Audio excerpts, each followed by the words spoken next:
Bonjour à tous. Donc, Angélique, on a préparé une vidéo tout à l'heure, toutes les deux, par rapport à l'engagement. Et puis, après, vous avez exprimé le besoin peut-être de faire une vidéo, même sur l'amour idéal. Enfin, moi, je trouve ça très bien. On est lancé, j'ai du temps devant moi. Donc, mais moi, il y a une petite question quand même que j'ai envie de vous poser par rapport à ça. C'est qu'est-ce que vous en pensez, vous, de l'amour idéal? Dites-moi, Angélique. L'amour idéal, c'est quelque chose auquel j'ai cru très longtemps et que aujourd'hui, pour moi, il n'y a pas vraiment d'amour idéal. Mais justement, je voulais voir avec vous, est-ce que l'amour idéal existe en fait? Déjà, le mot amour, qu'est-ce que ça veut dire? Qu'est-ce que ça représente, quoi? Pour moi, le mot amour, j'aime bien, vous savez bien que j'adore jouer avec les mots parce que les mots ne sont pas que des mots, ce sont des fréquences, des vibrations. Donc, le mot amour, c'est mourir à. Hmm. Hein. Et vous savez qu'il y a un moment donné, quand il y avait cette histoire de sida, on disait mourir par sida. Mais on disait si d'amour, on parlait. Hmm. Voilà. Et qu'est-ce que, pour moi, je n'engage que moi. Après, on est d'accord, on n'est pas d'accord. Ça, c'est pas mon problème. Moi, je n'engage que moi et de ce que j'ai pu constater, vérifier pour moi-même déjà. Et puis, voilà ce que la vie m'a apporté et dans tous les domaines, y compris à travers la psyche. Donc, pour moi, l'amour, c'est quelque chose qui n'est pas figé. C'est un beau mot, et c'est mourira aussi. Hein, et qui n'est pas figé dans le sens que c'est quelque chose qui doit toujours être en évolution, qui est malléable, qui est tantôt bien, tantôt moins bien, tantôt même très, très, très mauvais, mais parce que ça nous fait rebondir sur quelque chose de bien. Et puis, il y a une réalité qui est implacable, et ça, dans la psy, on en parle à chaque fois, c'est que le premier amour qui existe sur Terre, c'est notre création, c'est la création du vivant sur Terre. Oui. C'est peut-être d'ailleurs aussi pour ça qu'on veut détruire le vivant sur Terre. Parce que le vivant sur Terre, ça commence par une rencontre entre un homme et une femme. L'homme, il va pénétrer la femme. Le spermatozoïde, excusez le chien, ce spermatozoïde va rencontrer l'ovule et paf, il va y avoir une explosion. Et cette explosion va donner naissance à la création. Bon, ben, qu'est-ce que l'amour d'abord? Qu'est-ce que le mot amour représente? L'amour, c'est comme je vous le disais à l'instant, c'est quelque chose qui se construit, qui bouge, qui change, qui se modifie, qui grandit, qui rapetisse, qui devient super, super, super. Et puis après, c'est l'amour et la haine en fait. Hein. C'est lié, hein. C'est les mêmes sentiments, mais ça s'exprime différemment. Hein. C'est comme la boulimie et l'anorexie. Hein. C'est le même traumatisme, ça s'exprime différemment. Donc, l'amour, quand on reprend ce que vous disiez au début, l'amour idéal, j'y ai cru. Et vous avez raison d'y croire. Parce que l'amour idéal, à mon avis, et ça on le voit à nouveau, je le redis à travers la psyche, ben c'est l'amour de soi déjà. Donc, c'est vraiment un amour qu'on doit découvrir, apprivoiser, maîtriser, cajoler, rassurer, parce que ça a drôlement été bousculé, ça a drôlement été dissocié. Mais, mais, mais voilà, c'est pour l'humanité entière, c'est pas uniquement vous et moi, hein, ou quelques d'autres personnes. Donc l'amour, déjà, il est entaché, puisque comme je le disais aussi tout à l'heure, c'est que la création, le fait que l'homme rencontre la femme, hop, ça y est, l'explosion existe et puis ça fait bébé, quoi.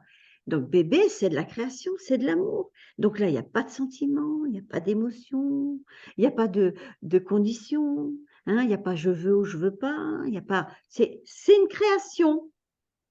Et c'est pas pour autant qu'on est froid et qu'on est insensible à cette création. Bien au contraire, rien à voir avec les psychopathes. Hein. Hmm. Mais il est vrai que on ne devient pas psychopathe comme ça par hasard. Puisque c'est amour, c'est création. Donc, en fonction de ce que bébé va vivre, dans la conception déjà hein, de ses parents, de ce qu'ils ont voulu ou pas cet enfant, de ce qui s'est passé avant, de ce qui se passera dans le futur, parce qu'on a quand même des projets quand on a des enfants, eh bien, l'enfant, lui, le bébé, quand il arrive dans cette période fétale, eh bien, le bébé, il va programmer plein d'informations de ce que la mère veut ou veut pas, souhaitait. Si elle souhaitait un garçon et qu'il est une fille, ce bébé, bah, regardez déjà l'amour qu'il a reçu et qu'il reçoit, quoi. Parce que la mère, dans sa programmation, elle attend, elle a un objectif bien précis, quoi. Mais l'autre, il est ce qu'il est, il est sexué, quoi. Et ça définit son identité profonde. C'est pas qu'une histoire de sexe. Donc après, ça s'élargit, ça s'agrandit, ça se développe différemment parce que, bah, effectivement, la vie, elle est ce qu'elle est, hein, et on ne contrôle pas tout. Mais la réalité, c'est que l'amour, le plus grand amour qui puisse exister, c'est d'avoir créé le vivant sur Terre. C'est la création du vivant sur Terre, minéral, végétal, animal et être humain.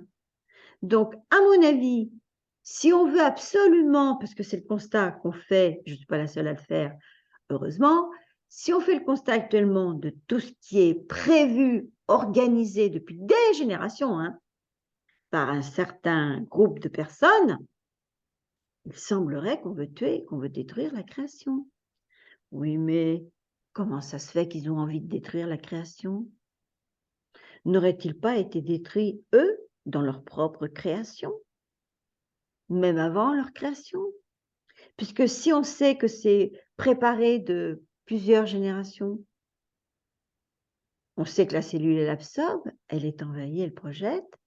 Donc, ils ne projetteraient pas leur manque d'amour, leur absence d'amour, d'une création qui était construite et basée davantage sur quelque chose de froid. Parce que même si je dis que la création, ça n'a rien à voir avec les sentiments, les émotions et tout ça, mais ça ne veut pas dire que c'est froid. Ça veut dire que c'est une expérience de vie qui est basée sur quelque chose qui se crée et après, sur laquelle cette création va s'impliquer, s'imprégner, tout notre environnement, d'où les émotions, les sentiments et tout. Donc, en fonction des sentiments, des émotions et tout ça, eh bien, notre amour va se construire. Alors après, quand on rencontre l'autre, pour aller plus vite, hein, sans pour autant abréger trop, quand on rencontre l'autre, ben, l'autre, il a vécu le même truc, quoi, le même sort, sortilège. Donc après, ben, comment c'est difficile de rencontrer l'amour idéal. C'est pour ça que c'est hyper important, pour en revenir à ce qu'on disait déjà dans la dernière vidéo qu'on a fait ensemble sur l'engagement, ben, c'est hyper important de voir toutes ces formes d'amour qu'on a reçues, qu'on a programmées, qui nous ont formaté l'esprit, qui nous ont formaté dans notre vision de la vie et dans l'écoute de soi et des autres, qui fait qu'à un moment donné, ça fausse tout, quoi. Donc, c'est hyper important d'accéder à tout ça, et la psy qui va rapidement. Le module de la mère, le module du père, moi ici de ces deux-là, comment je me sacrifiais sans le savoir, la mort, et puis après la frustration, puis la toute-puissance dans tout ça, et puis qu'est-ce qui était figé en moi, hein, dans cette notion d'amour, et qui me faisait croire que c'était immuable. Non, non, non, ça n'existe pas, ce truc-là. Parce que l'amour, c'est quelque chose qui, je vous dis, qui grandit, qui rapetisse, qui évolue, qui, oh là là là, ça prend des proportions, puis voilà, c'est ça l'amour. Hein. Et puis Donc en fait, l'amour idéal n'a rien à voir avec, parce que ça fait penser au prince charmant. bah, le prince charmant, pour moi, je l'avais écrit d'ailleurs dans un de mes livres, je crois, le prince charmant, pour moi, c'est cette dimension spirituelle qui vient déposer un baiser sur notre bouche pour qu'enfin ça nous réveille, pour qu'enfin on ose se le dire à soi-même, pour mieux entendre et mieux voir. Moi, voilà ce que j'avais écrit C'est plus ou une moins belle image. C'est le prince charmant. C'est le prince charmant qui représente la dimension spirituelle. C'est rien à voir avec le spiritualisme, hein. Rien à voir avec une religion, hein, moi, de ce dont je vous parle. C'est cette dimension subtile que nous possédons tous d'ailleurs. Hein, même les pires des pires, ils la possèdent. Hein. C'est pour ça qu'on peut pas condamner, juger. Après, la mise à mort, ça c'est autre chose. Hein. Mais la réalité, si vous voulez, on est tous des êtres humains, on est tous de la création. Donc, si on est tous de la création, c'est bien que cette création a une responsabilité sur Terre et dans ce corps, dans cet espace de vie, dans ces temps si particuliers où justement la notion d'amour est extrêmement importante à regarder, à voir, à observer, à prendre comme exemple ce qu'on doit faire, ce qu'on ne doit surtout pas faire. Parce que toutes ces personnes qui sont dans la destruction, dans le mal, dans le satanisme, parce que c'est quelque chose qui est réel, hein, faire souffrir, mais qu'est-ce qu'ils ont vécu? Mais dans quel ventre ils sont passés? Quelle mère ils ont eu? La grand-mère ou la généalogie, les généalogies d'avant? Mais qu'est-ce qu'ils ont donc programmé comme fréquence? Parce que sinon, on a à travailler sur nous, parce qu'on ne veut pas être dans cette dimension. Mais c'est pareil pour eux. C'est pareil pour eux. Ils ont énormément à travailler sur eux. Même s'ils se donnent un mal fou pour être dans le mal. Ils ont besoin de le voir, ce mal. Comme nous, on a besoin de voir la paix, la tranquillité. Et peut-être parce que justement, on a encore besoin de paix, de tranquillité. Et puis qu'on a encore des structures malignes. Donc, l'amour idéal, l'idéal de l'amour, qu'est-ce que ça veut dire? L'amour idéal, c'est ça n'existe pas, c'est quelque chose que l'on construit. Le couple, pour en revenir un peu à ce que vous me proposiez comme suggéré tout à l'heure, c'est que le prince charmant, le prince charmant, c'est la spiritualité, d'accord, ok, mais l'amour idéal, c'est vis-à-vis de soi-même et de le partager et de se voir à l'épreuve avec l'autre. Parce que l'autre n'est qu'un support dans ces cas-là. Il me permet de voir là où j'en suis et comment je fais et comment je procède et ce qui va et ce qui ne va pas. Donc l'amour idéal, ça va me permettre à l'idéal de mon amour. Mais c'est quelque chose qui est personnel. Et je pense que pour une femme, quand elle a bien dépoussiéré ses structures, eh bien, elle se sent en paix. Et là, après, ça engendre aussi une relation à la mort qui est totalement différente. D'accord? C'est pas pour autant qu'on va souhaiter et qu'on veut la mort de quelqu'un d'autre. On peut le dire, ça peut arriver parce qu'on est en colère, voilà, mais c'est pas pour autant quelque chose qu'on veut. Comprenez le sens de la projection, parce que tant qu'on projette quelque chose de négatif, on engendre le négatif à l'intérieur. Et moi, ce que je vous dis là, je le travaille au quotidien. Hein. Chaque jour est une prière, hein, ne l'oublions jamais ça. Hein. Prière, ça ne veut rien dire avec non, non, c'est une prière, c'est-à-dire on se met à l'épreuve. Et après le soir, si on veut, si on a le temps, si on y pense, eh ben, on fait le point, on fait le bilan de ce qu'on a, du comportement qu'on a eu, des réflexions de ce qu'on a vécu, quoi. Voilà. Donc pour moi, l'amour idéal, c'est ça. C'est se centrer sur soi, qui n'a rien à voir avec le narcissisme, c'est se centrer sur soi pour pouvoir en fait libérer le moi intérieur. C'est des mots hein, qu'on utilise, mais c'est quand même important. Et la psyche va à l'essentiel dans ce domaine-là. Ça, moi, je n'ai pas de crainte à le dire. Ça rejoint en fait l'engagement vers soi. Ah, pas complètement.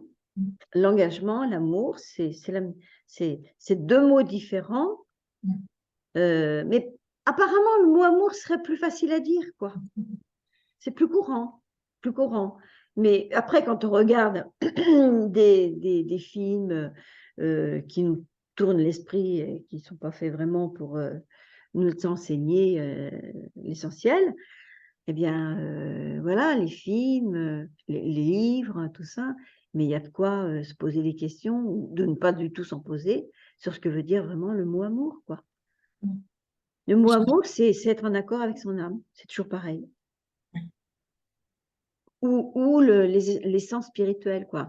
Et c'est pour ça, tiens, ça me fait penser à une chose intéressante, c'est que chaque cellule est une création, donc c'est de l'amour. Donc c'est vraiment se relier et aimer les cellules. Oui. Donc si elles reçoivent de l'amour, bah, elles sont en bonne santé, hein. Si elles reçoivent la guerre, la paix, la haine, c'est pour ça que toutes ces personnes qui font autant de mal, moi j'aimerais pas être à leur place. Parce que le retour de bâton, ça va être costaud, hein. Après, ça peut mettre du temps, hein, mais plus ça met du temps, plus c'est fort après, hein. Donc, voilà, l'amour, l'amour, ne doit pas faire peur non plus. Et l'amour, c'est quelque chose qui se construit, qui se fabrique, qui se jauge au quotidien et qui se transforme. Voilà. C'est pas quelque chose de figé. C'est quelque chose de très puissant, mais qui n'est pas figé. Mais on est construit des formes d'amour de la mère, du père, de ce qu'on a, hein, bien voulu nous faire croire et entendre, qu'on a reçu comme enseignement, donc tout est faussé. Donc tout est à défaire, et ben tant mieux, c'est ça la vie, hein. Merci pour tous ces éclaircissements, Mathie. Eh bien écoutez Angélique, je crois qu'on a bien travaillé aujourd'hui, hein. Suite à l'engagement, l'amour idéal, ben voilà, c'est très bien. Donc je vais mettre ces 2 vidéos au plus vite sur, YouTube, d'accord? D'accord. Merci, Mathie. À bientôt. À bientôt.